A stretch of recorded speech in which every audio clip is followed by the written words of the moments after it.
Tiempo extra, dos palabras que te hacen feliz. En el capítulo pasado Japón empató al último minuto, puso la cosa a 4 iguales y nos vamos a tiempo extra, señoras y señores. 10 minutos para cada tiempo, entonces veamos qué pasa. Bueno gente, hoy en otro resumen anime, Supercampeones capítulo 24 y 25. Sí, doble tanda porque no había podido subir algunos capítulos por uno que otro problema que tuve. ¡No le importa a nadie! No le importa a nadie. Bien, se viene la prórroga bajo una lluvia intensa. Los japoneses están felices por lograr una remontada épica y los franceses están tristes porque les hicieron una remontada épica. Con uno más de locales y con un árbitro comprado. ¡Qué troncos! ¡Pero qué imbécil! Por su parte, el Gafas está preocupado porque mientras pasaba el partido se hizo los cambios sin pensar en el tiempo extra. Y metió jugadores que están tocados físicamente, Mizugi y los hermanos. Además tienen uno menos y a la larga el partido se puede convertir en un 7 contra 11 o 12 si contamos al árbitro. En fin, mientras tanto Takeshi se toma el tiempo de avisarle a Soda que no tiene ni un teléfono ni una radio cerca, que el partido se va a tiempo extra y que el sufrimiento se prolonga. El entrenador le pide a Mizugi tener cuidado con su corazón y Oliver, en una demostración de liderazgo, le ordena a los hermanos Koryoto que se queden defendiendo. Ese es mi capitán. Otro problema que tiene el equipo es la lesión de Richard, de la que nadie habla, excepto nuestro capitán, que no se le escapa una. La cagada es que no quedan cambios y a Richard le toca sí o sí seguir jugando. La estrategia de Oliver para el tiempo extra es simple: todos defienden menos Hyuga. A la menor oportunidad que se les presente, Misaki y él se unirán a Hyuga para hacer un ataque de 3. ¡Demonios, Gum! ¡Eres realmente un genio! Simple pero efectivo. Una que otra palabra de ánimo y listo. Empieza el tiempo extra. Ah, pero no antes de esto. ¡Masani Captain Tsubasa da! ¡Lo dijo! Bueno señores, 10 minutos por tiempo, saca a Francia que no se guarda nada con su combinación de la Torre Eiffel, cosa que no dura una mierda porque la combi de oro desmonta el ataque, haciéndole llegar el balón a Hyuga, que arranca una cruzada solo contra todos los NPC franceses. Claro, si Misaki pudo, si Oliver pudo, ¿qué los hace pensar que Steve, alias Kojiro el tigre Hyuga, no puede sacarse a todos estos random franceses? Pero se cruza con 3 que lo parten. Falta, dice Hyuga. Siga, dice el árbitro. Su tobillo se llena de sangre, pero muy tarde. El balón ya está lejos y ahora el que remonta el campo es Pierre, que va directo al área japonesa. El capitán francés riega japoneses en el campo, Misaki le sale al paso, tienen un cruce de voluntades donde el balón sale disparado y le cae a Napoleón, que deja a Mizugi atrás usando su físico. Y con una espectacular voladora a mano cambiada, Richard bloquea el remate, resintiéndose cada vez más de su lesión. Definitivamente este equipo parece una enfermería. Una mano por allí, un corazón por allá, el cuerpo frágil de estos dos, el tobillo de Hyuga. ¿Qué sigue? Penal para Francia. Es mi favorito. El juego se para un momento mientras atienden a los lesionados. Hyuga, como todo un macho alfa, pechipeludo, lomo plateado, se niega a ser vendado y atentos. Se arranca la manga y se venda el tobillo él mismo. ¡Miren el tamaño de esos huevos! Con semejante demostración de hombría y unas palabras de aliento, anima a los muchachos que quedan con la moral por el cielo. Aunque seamos sinceros, mucha moral y todo, pero están vueltos mierda. Los únicos en buen estado son Misaki y Oliver. Ah, y los 3 defensas. Pero bueno, el guion hará lo suyo a su debido tiempo. Se reanuda el juego y Oliver no pierde el tiempo. Eleva el balón para hacer un tiro gemelo de larga distancia. Una de las cosas más épicas que verás hoy. El balón sale con tanta potencia que aparece el aura dorada. Es tanta la potencia que se ven 5 o 6 balones en el aire. Y el arquero francés ya sabemos que es malo. Sabemos lo que va a pasar, ¿o no? Pierre se desespera y pierde su habitual calma por jugar con tremendos troncos. ¿Cómo es posible que no le puedan hacer un gol a un Japón que tiene 5 lesionados? 5. Y aparte juegan con uno menos. El guión, Pierre. El guión. Ese juega más que cualquiera en este equipo. En fin. Por otro lado, Mizugi sabe que este será su último partido del torneo, igual que Richard, así que ambos van a sacrificar su cuerpo de ser necesario para ganar el partido. Esto ya se volvió muy peligroso. ¡Esto es muy pegriloso! ¡Muy pegriloso!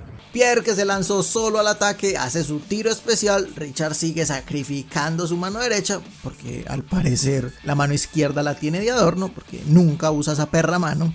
La sangre sigue saliendo por todas partes, el balón sigue vivo, Mizugi despeja y vuelve y juega. Queda en posesión francesa, esta vez del lado de Napoleón, que usa su tiro cañón, pero ¡Es una trampa! Hyuga estaba esperando ese preciso momento para usar la fuerza del remate de Napoleón a su favor y hacer un potente tiro del tigre, que pasa de caño al francés y golazo el que se hace Hyuga. ¡No, Gore!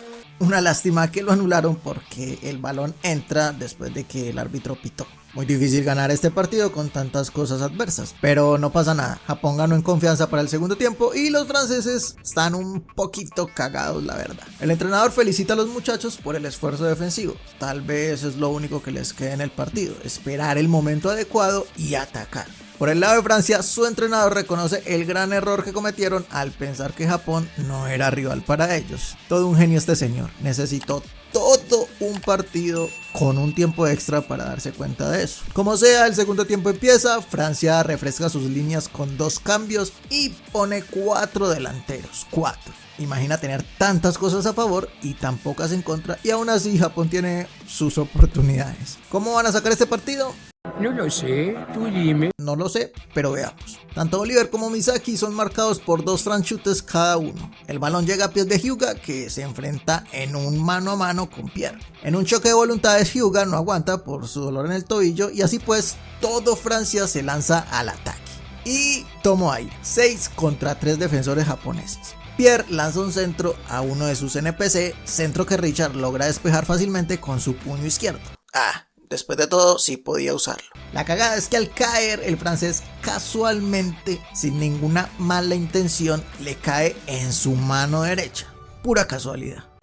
Sí, cómo no. Siga, dice el árbitro, el arco está vacío y Matsuyama evita el 5º gol francés por nada.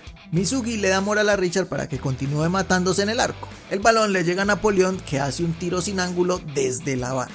Pero los hermanos usan sus últimas fuerzas para despejar. La cosa es que el balón cae en los pies del capitán francés, que se tira una volea de primera. Richard eleva su ki al máximo y una vez transformado detiene el balón, aunque el balón sigue su curso. Pero Mizugi aparece y despeja de chilena. Y respiro. No respiren. No hay tiempo para eso, Japón inicia la contra, la pareja de oro tiene de frente a 6 franceses que se reproducen como conejos, atacaban 6 y defienden 6 y hasta donde yo sabía, un equipo juega con 11. ¡Matemáticas, hijo! Como sea, puede ser el último ataque de los protas, Hyuga sigue adolorido y Oliver decide ir solo contra el mundo. Aumenta su velocidad, regatea uno allí, otro allá y se va por la lateral. Todo un genio este muchacho porque, te explico. Si se va por la banda, Oliver puede driblar mejor el balón y ser mucho más rápido, porque la cancha por ahí no está tan deteriorada por causa de la lluvia. Y también no se tiene que preocupar por la marca del lado derecho, inteligente. El Capi en unos segundos tomó la mejor decisión y por su parte Hyuga vuelve y destroza su camisa y vuelve y se cura el tobillo milagrosamente. Oliver sigue acercándose al área francesa, Napoleón le tira un hachazo del que sale fácilmente con un salto. El Capi corre y corre el campo infinito, no acaba nunca esto, lo rodean 3 franceses y el único que lo acompaña es Misaki, que va por el medio, que es muy obvio que le va a dar el pase. Lo que no es tan obvio es que el pase va con efecto, para ser solo alcanzado por Misaki, obviamente, que ni lo duda y tira una volea sin dejarla caer. Sin embargo, el único que desconfió fue Pierre, que sacrifica su cuerpo para meterse en el remate. Pero ¿caíste? Misaki medio desvía el balón para Hyuga, que llega con unas ganas que te cagas. Carga su tiro y ante todo pronóstico, Pierre usa la teletransportación. Sí, la teletransportación, porque no tengo otra respuesta o explicación para esto. Pierre bloquea el tiro. En 2 segundos cayó, se apoyó en el suelo, hizo una mortal y se atravesó en medio del remate. Impresionante, sin palabras. Para un remate ultra potente que rompe manos literalmente sin ningún esfuerzo. No parece lógico, pero digamos que Hyuga no le dio con toda su fuerza. En fin, gózalo. El ritmo del partido no cambia y Francia ya está pensando en el ataque. 7 jugadores se lanzan al ataque, Japón se defiende con todo, el compromiso con la defensa es brutal, hasta Hyuga baja a defender. No tiene pinta de que vayan a tener otra oportunidad, solo queda aguantar y esperar los penales. No hay de otra. El tiempo se está acabando y Francia desperdicia su último remate con uno de los random y el partido termina. El sol sale y se vienen los penales. Qué momento para estar vivo. 4-4 señores y todo queda en las manos de Richard. A no ser por un guionazo bien guionazo, creo que todo está decidido. Francia depende de su arquero, que ni el nombre sabemos y es más malo que el hambre. Y claro, no hay que ser muy expertos para saber que Japón tiene mejor arquero. A menos que, como les dije, le metan un guión. Veremos qué pasa. Todo el mundo queda feliz con el partido que vio. La verdad es que sí, partidazo, se dieron y no precisamente consejos. Japón superó lesiones, árbitros, lluvia, ser visitantes, expulsiones, de todo. Y al parecer Francia todavía tiene un as bajo la manga para los penales. Y Japón, pues Japón tiene a su arquero con una mano menos. Pierre les recuerda a sus compañeros su entrenamiento especial de penales y será el primero en patear. El estadio enloquece, corea su nombre y en un 1-1 contra Richard, ¿quién será el vencedor? Veremos qué sucede. Estoy un poco nervioso. Todo eso y más en el próximo capítulo. Y bueno gente, este fue otro resumen de anime de Supercampeones capítulo 24 y 25. Ya saben, si les gustó y son nuevos en el canal, suscríbanse que me ayudaría un montón. Denle un like bien brutal, comenten, activen la campana, toda la cosa. Muchas gracias por ver el video y hasta el próximo resumen.